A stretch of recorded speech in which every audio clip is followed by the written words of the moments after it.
कोलकाता और हावड़ा को जोड़ने वाला ब्रिज हावड़ा ब्रिज एक ऐसा अद्भुत ब्रिज है जिसमें ना तो कोई बीच में पिलर है और ना ही इसमें कोई नट बोल्ट लगा है।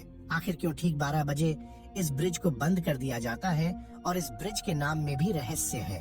दरअसल इस ब्रिज का असल नाम तो कुछ और ही है, लेकिन लोग इसे हावड़ा ब्रिज कहकर बुलाते हैं। कहा जाता है कि इस ब्रिज की एक चाबी भी है जो आज भी अंग्रेजों ने भारत को नहीं दी है। हावड़ा ब्रिज को लेकर ऐसे कई किस्से और कहानियां फेमस हैं, जिनके पीछे का सच खुद हावड़ा में रहने वाले लोगों को भी नहीं पता। वैसे अगर आप इन कहानियों के पीछे का सच जानना चाहते हैं तो बने रहिए हमारे आज के इस वीडियो के अंत तक, क्योंकि आज हम हावड़ा ब्रिज से जुड़े रहस्यों से पर्दा उठाने वाले हैं जो आपको भी हैरान कर सकते हैं। इसीलिए दोस्तों, वीडियो में हम आगे बढ़े उससे पहले नए व्यूवर्स चैनल को सब्सक्राइब करके बेल आइकन को प्रेस कर दें ताकि हमारी आने वाली वीडियोस की नोटिफिकेशन आपको मिलती रहे। तो चलिए शुरू करते हैं। दोस्तों, अगर आप भारतवासी हैं और अगर आप गांव कस्बे में निवास करते हैं या अपने दादी नानी के मुंह से कहानियां सुनी हैं, तो ये बात भी आपने कभी ना कभी सुनी होगी कि जब भी कोई बड़ा बांध या बड़ा ब्रिज बनता है या कोई तालाब खोदा जाता है तो मानव बलि मांगती है। कहावत है कि जब भी कुछ बड़ा बनता है तो सैक्रिफाइस करना पड़ता है, यानी कुछ लोगों को अपनी जान गंवानी पड़ती है, जिसके बाद से ही तैयार की गई चीज मजबूती के साथ खड़ी रहती है। दोस्तों, हावड़ा ब्रिज को लेकर भी यही बात कही जाती है। लोगों द्वारा यह कहानी प्रचलित है कि हावड़ा ब्रिज जैसे बड़े ब्रिज को तैयार करते समय कियों की बलि दी गई थी, लेकिन हम आपको बता दें कि यह सिर्फ और सिर्फ एक अफवाह भर है। किसी भी कंस्ट्रक्शन में काम को करने के बाद बलि देना महज एक किंवदंती है। आपको ये बात पता होनी चाहिए कि किसी भी देश की सरकार ऐसी गलत चीजों को कभी भी प्रमोट नहीं कर सकती। 75 सालों से कोलकाता की पहचान रहा हावड़ा ब्रिज वर्ल्ड वॉर का भी गवाह रहा है। इस ब्रिज ने जहां सेकंड वर्ल्ड वॉर के दौरान बमबारी झेली है, वहीं इसने भारत को विकसित होते हुए भी देखा है।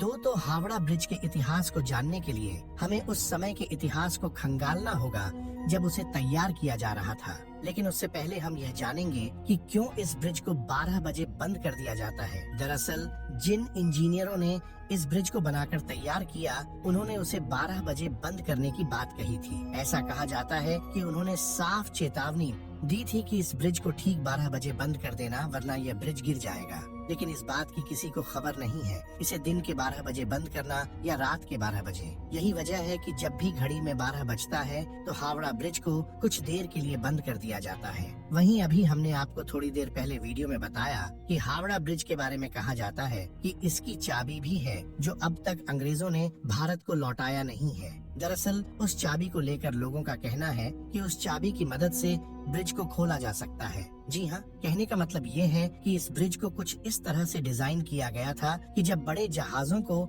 इस ब्रिज के नीचे से गुजरना हो तो इसे बीच से खोला जा सके और फिर जहाज के जाने के बाद इसे दोबारा बंद किया जा सके। यानी हम और आप कह सकते हैं कि ब्रिटिशर्स ने इस ब्रिज को एक बेहद ही एडवांस तकनीक से तैयार किया था। वैसे चाबी वाली बात कितनी सच है, इसका आज तक कोई पुख्ता सबूत नहीं है। अगर इस ब्रिज के इतिहास को खंगाला जाए तो पता चलता है कि इसे साल 1942 में बनाकर तैयार किया गया था और इसे 3 फरवरी 1943 को जनता के लिए खोल दिया गया था।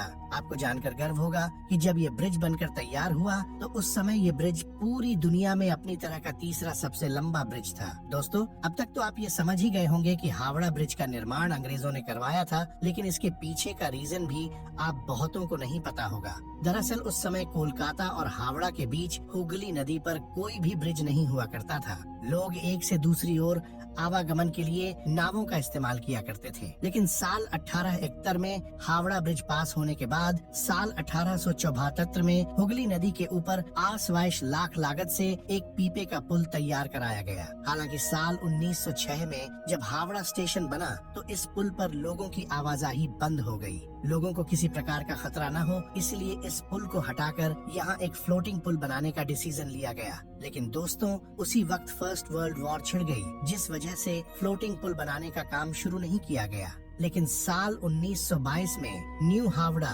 ब्रिज कमीशन का गठन करने के बाद Brathwaite bone and Jessop construction company को इस ब्रिज को बनाने का काम या यूं कहें टेंडर दिया गया। आपको जानकर आश्चर्य होगा कि इस पुल के नीचे आपको एक भी पिलर देखने को नहीं मिलेगा। ऐसे में ये सोचने वाली बात है कि बिना पिलर के आखिर कैसे ये ब्रिज इतने सालों से पानी के नीचे खड़ा है। आपको बता दें कि इसके पीछे की वजह है कि नदी के दोनों किनारों पर बने 280 फीट ऊंचे यह 2 हमले जिसके ऊपर यह ब्रिज सालों से टिका हुआ है। जी हाँ, आपने बिल्कुल सही सुना, पूरा का पूरा हावड़ा ब्रिज नदी के दोनों किनारों पर बने 280 फीट ऊंचे इन खंभों पर टिका हुआ है। कहा जाता है कि अंग्रेजों ने इस ब्रिज को बनाते समय यह सख्त इंट्रोडक्शन दिया था कि ब्रिज जैसा भी बनकर तैयार हो, लेकिन इसके नीचे पिलर नहीं होने चाहिए ताकि ब्रिज के नीचे से निकलने वाले नाव को किसी भी प्रकार की तकलीफ ना हो। यही वजह है कि पूरा का पूरा हावड़ा ब्रिज बस नदी के किनारे बने 280 फुट ऊंचे 2 खंभों पर टिका हुआ है। दोनों खंभों के बीच की दूरी 1500 फीट है। इस ब्रिज को लेकर इससे भी ज्यादा हैरान करने वाली बात यह है कि इस ब्रिज को बनाते समय स्टील की प्लेटों को जोड़ने के लिए नट बोल्ट का इस्तेमाल न करके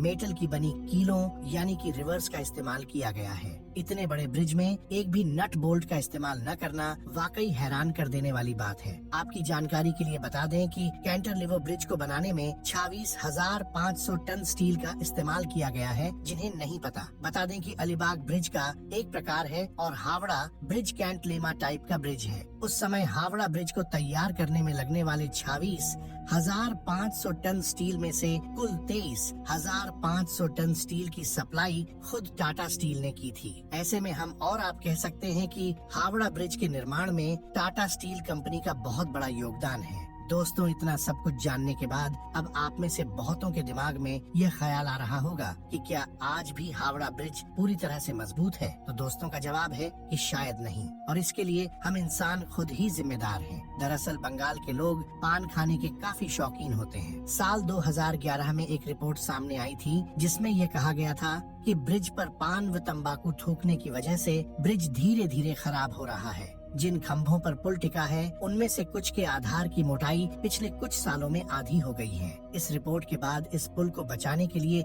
स्टील के पायों को नीचे से फाइबर ग्लास से ढका गया है, जिसमें लगभग 20 लाख खर्च हुए थे। वैसे आपको बता दें कि इंसानों के अलावा पक्षियों से भी इस ब्रिज को काफी खतरा पहुंच रहा है। दरअसल पक्षियों ने इस ब्रिज को अपना बसेरा बनाया हुआ है।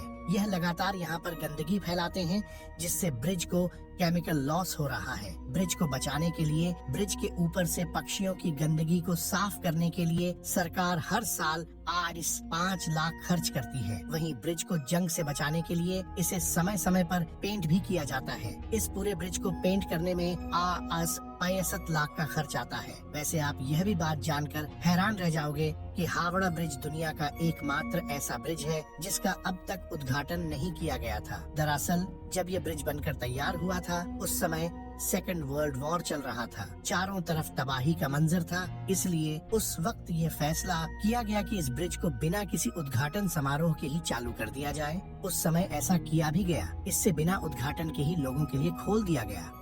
तो हावड़ा ब्रिज न सिर्फ उस समय बल्कि आज भी पूरे भारत की शान है। वैसे आपको बता दें कि इस पुल पर सेकेंड वर्ल्ड वॉर के समय बमबारी भी की गई थी, लेकिन इस ब्रिज को इससे कोई नुकसान नहीं पहुंचा था और ये आज भी पूरे गर्व से हुगली नदी पर खड़ा है। अगर बात करें इस पुल के नाम की तो आपकी जानकारी के लिए बता दें कि 14 जून साल 19 को गुरु रविंद्रनाथ टैगोर के नाम पर इसका नाम रविंद्र सेतु कर दिया गया। लेकिन लोगों के बीच आज भी यह हावड़ा ब्रिज के नाम से फेमस है। दोस्तों, वैसे जाते जाते आपको ये बता दें कि हावड़ा ब्रिज को बनकर तैयार करने में कुल 2.2 मिलियन रुपए की लागत आई थी।